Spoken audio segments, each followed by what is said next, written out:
حضرت خباب رضی اللہ تعالیٰ عنہ روز کی طرح دکان پر بیٹھے تلواریں بنا رہے تھے۔ صبا نے دکان پر جاتے ہی گرجدار آواز میں کہا، خباب ہمارے ساتھ چلو۔ حضرت خباب رضی اللہ تعالیٰ عنہ غلام تھے، لہٰذا چپ چاپ اس کے ساتھ چل دیے۔ صبا حضرت خباب رضی اللہ تعالیٰ عنہ کو لے کر مکہ سے باہر کھلے میدان میں آ گیا۔ دوپہر کا وقت تھا اور گرمی کے دن، سورج کی تپش سے میدان میں پڑے ریت اور پتھر جھلس رہے تھے۔ خباب کپڑے اتار دو، صبا نے غصیلے لہجے میں حکم دیا۔ حضرت خباب رضی اللہ تعالیٰ عنہ نے قمیض اتار دی۔ یہاں لیٹ جاؤ، صبا نے گرم ریت کی طرف اشارہ کرتے ہوئے کہا۔ حضرت خباب رضی اللہ تعالیٰ عنہ چپ چاپ جھلستی ہوئی ریت پر لیٹ گئے۔ صبا نے پاس کھڑے لڑکوں کو اشارہ کیا، وہ اشارہ پاتے ہی ایک بھاری بھرکم پتھر اٹھا لائے۔ صبا نے لڑکوں کو حکم دیا، پتھر خباب کے سینے پر رکھ دو۔ حکم پاتے ہی لڑکے بڑے اور انہوں نے بھاری بھرکم پتھر حضرت خباب رضی اللہ تعالیٰ عنہ کے سینے پر رکھ دیا۔ صبا نے لاٹھی اٹھائی اور حضرت خباب رضی اللہ تعالیٰ عنہ کو پیٹنا شروع کر دیا۔ جب تھک گیا تو اس نے لڑکوں کو حکم دیا، وہ بھی بے رحمی سے حضرت خباب رضی اللہ تعالیٰ عنہ کو پیٹنے لگے۔ آپ رضی اللہ تعالیٰ عنہ نیم بے ہوشی کی حالت میں پڑے مار کھاتے رہے۔ ان کے جسم پر لگے زخموں سے خون رس رہا تھا۔ جب مارتے مارتے لڑکے بھی تھک گئے تو صبا حضرت خباب رضی اللہ تعالیٰ عنہ کے پاس آیا۔ آپ رضی اللہ تعالیٰ عنہ زخموں کی تاب نہ لاتے ہوئے کراہ رہے تھے۔ وہ مکروہ ہنسی ہنستے ہوئے بولا، خباب اب بتاؤ محمد صلی اللہ علیہ وآلہ وسلم کے متعلق تمہاری کیا رائے ہے؟ حضرت خباب رضی اللہ تعالیٰ عنہ نے جواب دیا، وہ اللہ کے بندے اور اس کے رسول ہیں۔ وہ ہماری طرف نبی بنا کر بھیجے گئے ہیں تاکہ ہمیں ہدایت کا راستہ دکھائیں اور نیکی کے کاموں کی طرف رہنمائی کریں۔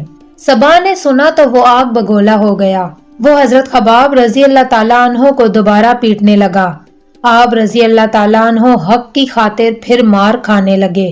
مارتے مارتے صبا کی ہمت جواب دے گئی تو بولا، ہاں اب بتاؤ لات اور عزا کیا ہیں؟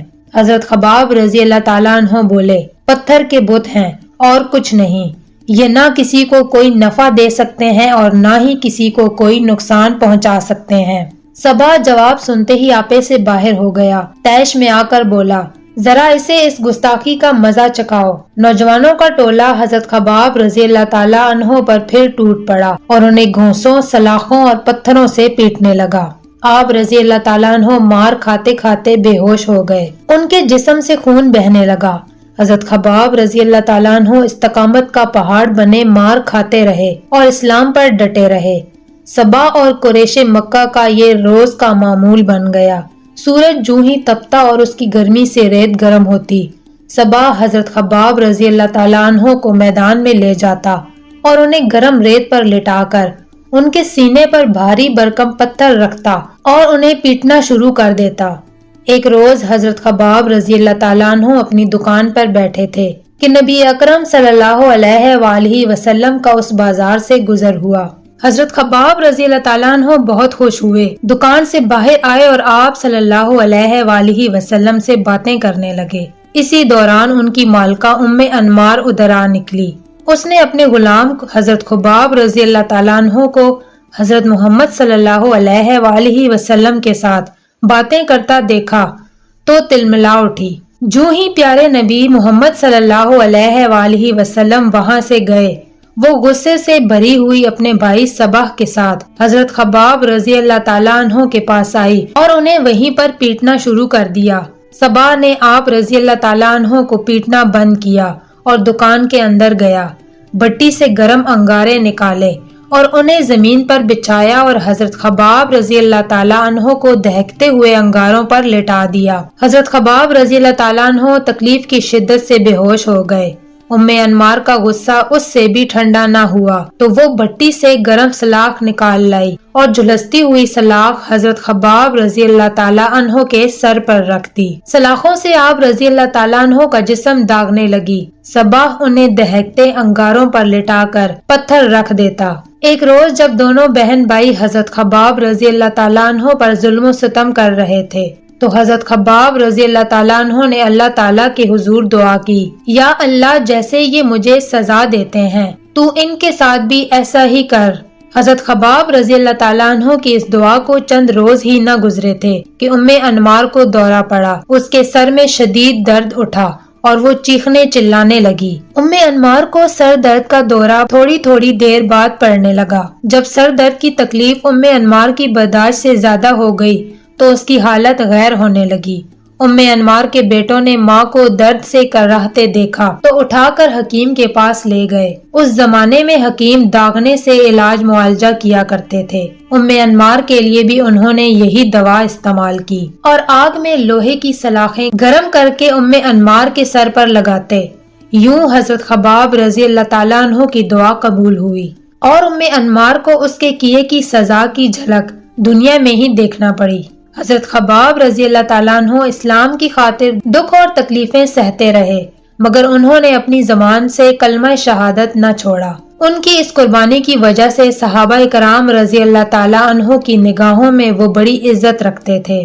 حضرت خباب رضی اللہ تعالیٰ عنہ اپنی زندگی کے آخری دور میں بہت مالدار ہو گئے۔ انہوں نے مکہ سے مدینے کی طرف ہجرت کی اور بہت زیادہ سونے چاندی کے مالک بن گئے، جس کا انہیں وہم و گمان بھی نہ تھا۔ لیکن انہوں نے اپنا مال راہ خدا میں خرچ کرنے کا ایک ایسا انوکھا طریقہ اختیار کیا جو پہلے کسی نے بھی اختیار نہیں کیا تھا۔ یہ درہم و دینار گلی میں ایک ایسی جگہ رکھ دیتے جس کا ضرورت مندوں، فقراء و مساکین کو بھی پتا تھا۔ نہ تو اس پر کسی کو نگران مقرر کیا اور نہ تالا لگایا۔ ضرورت مند ان کے گھر آتے اور پوچھے اور اجازت طلب کیے بغیر اپنی ضرورت کے مطابق وہاں سے مال لے جاتے۔ اس کے باوجود انہیں اندیشہ تھا کہ اس مال کے متعلق قیامت کے روز میرا حساب لیا جائے گا اور مبادا کہ مجھے اس کی وجہ سے عذاب میں مبتلا کر دیا جائے گا۔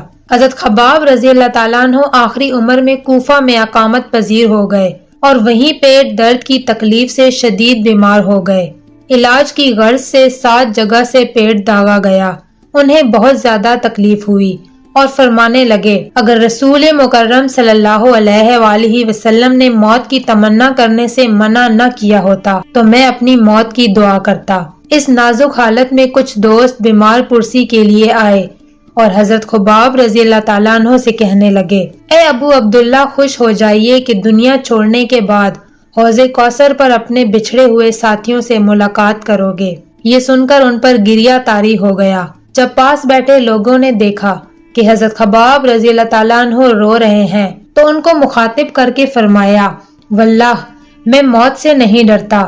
تم نے ان ساتھیوں کا ذکر کیا ہے جنہوں نے دنیا میں کوئی اجر نہیں پایا، آخرت میں انہوں نے یقیناً اپنا اجر پا لیا ہوگا، لیکن ہم ان کے بعد رہے اور دنیا کی نعمتوں سے اس قدر حصہ پایا ہے کہ ڈر ہے کہ کہیں ہمارے اعمال ثواب ہی اس میں نہ محسوب ہو جائیں۔ وفات سے کچھ دیر پہلے ان کے سامنے کفن لایا گیا تو اشکبار ہو کر بڑی حسرت سے فرمایا، یہ تو پورا کفن ہے۔ افسوس کہ حضرت حمزہ رضی اللہ تعالیٰ عنہ کو ایک چھوٹی سی چادر میں کفنایا گیا جو ان کے تمام بدن کو بھی نہیں ڈھانپ سکتی تھی۔ پھر انہوں نے وصیت کی کہ اہل کوفہ کے معمول کے مطابق مجھے شہر کے اندر دفن نہ کرنا بلکہ میری قبر شہر کے باہر کھلے میدان میں بنانا۔ اس وصیت کے بعد انہوں نے اس دنیائے فانی سے کوچ کیا اور اس وقت ان کی عمر 72 سال کے لگ بھگ تھی۔ ناظرین، اگر آپ کو ہماری یہ اسلامی کہانی اور ویڈیو پسند آئی ہے تو برائے مہربانی ہمارے چینل کو سبسکرائب کریں۔